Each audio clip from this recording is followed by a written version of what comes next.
সড়ক ও ড্রেন নির্মাণের নামে গর্ত খুঁড়ে লাপাত্তা ঠিকাদার, ভোগান্তিতে পড়েছেন সাধারণ মানুষ। মেয়াদ শেষে কাজের অগ্রগতি ৪৫ ভাগ, রয়েছে অনিয়মের অভিযোগ। কুষ্টিয়ার কুমারখালী পৌরসভায় সড়ক ও ড্রেন নির্মাণ প্রকল্পের অধিকাংশ কাজ ফেলে পালিয়েছে ঠিকাদাররা।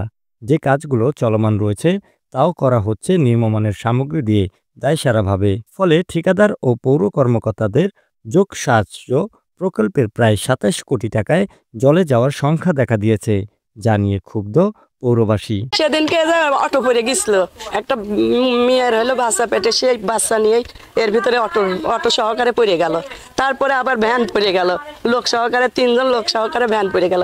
তারপরে পরশু দিনকে সাইকেল পড়ে গেল, কি কারণে? এই যে ড্রেনের জন্য।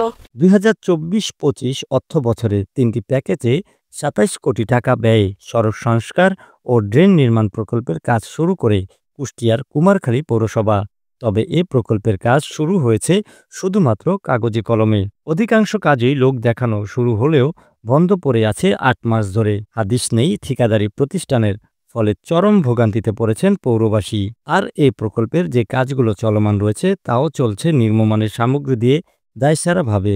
মেয়াদ শেষ হয়ে গেলেও অর্ধেকও শেষ হয়নি সড়ক সংস্কার ও ড্রেন নির্মাণের কাজ। ফলে ঠিকাদার ও পৌর কর্মকর্তাদের যোগসাহায্য প্রকল্পের ২৭ কোটি টাকায় জলে যাওয়ার সংখ্যা দেখা দিয়েছে, যা নিয়ে ক্ষুব্ধ পৌরবাসী। এই ড্রেন না থাকাতে মানুষের ধরো তো পানি টানি দেওয়ার কোনো পরিবেশ নেই। মানুষের বাড়ি এমনি দিয়ে শোধ করে, ওর বাড়ি পয় দিয়ে শোধ করে, এই বাড়ি পয় দিয়ে শোধ করে, এইসব বাড়িতে পানি তৈরি না। এই ড্রেন থাকলে পরে তার মানুষের দুর্ভোগ তার পোয়ানি লাগে। এই সমস্যা মাঝে মাঝে ভ্যান রিক্সা মাঝে মাঝে পরে সালফাল দুই একটা গড়িয়ে দেয়। ১৮৬৯ সালে প্রতিষ্ঠিত কুমারখালী পৌরসভায় প্রায় ৬০,০০০ মানুষের বসবাস। জনদুর্ভোগ নিরসনে দ্রুত সংস্কার কাজ শেষ করার দাবি জানান তারা। ড্রেন না থাকা দিয়ে আমার সমস্যা হচ্ছে না, আমার বাড়ি ঘর তোলা যাচ্ছে, পানি হয়ে তোলা, আমার মাজা পানি হয়ে যাচ্ছে বাড়িতে। খোয়ার মান একদম নিম্নমানের খোয়া দিয়ে, তারপরে আপনার হচ্ছে গিয়ে ঢালাই দিচ্ছে, সিমেন্ট দিচ্ছে না ঠিক মতো। তা কোনোদিন ঢালাই এত একটা গুরুত্বপূর্ণ এই ড্রেন বা রাস্তা দুইটার কাজই হচ্ছে একটা গুরুত্বপূর্ণ ড্রেন পৌরসভার ভিতরে মেন লাইন, কিন্তু এই ড্রেনটা চলে গেছে হচ্ছে নদীতে, কুমারখালী গড়াই নদী।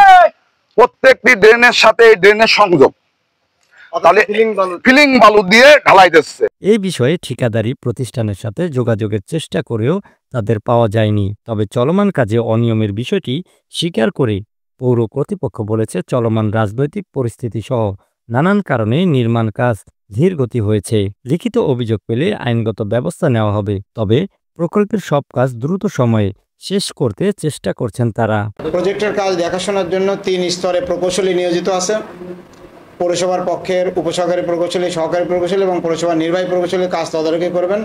অবশ্যই কোনো লিখিত অভিযোগ হলে আমরা কমিটির মাধ্যমে হোক এবং ঢাকা অফিসের মাধ্যমে হোক অথবা আমাদের এখানে নিয়োগকৃত পিডি দপ্তরের ইঞ্জিনিয়ার আছেন, তারা প্রয়োজনীয় ব্যবস্থা গ্রহণ করবেন।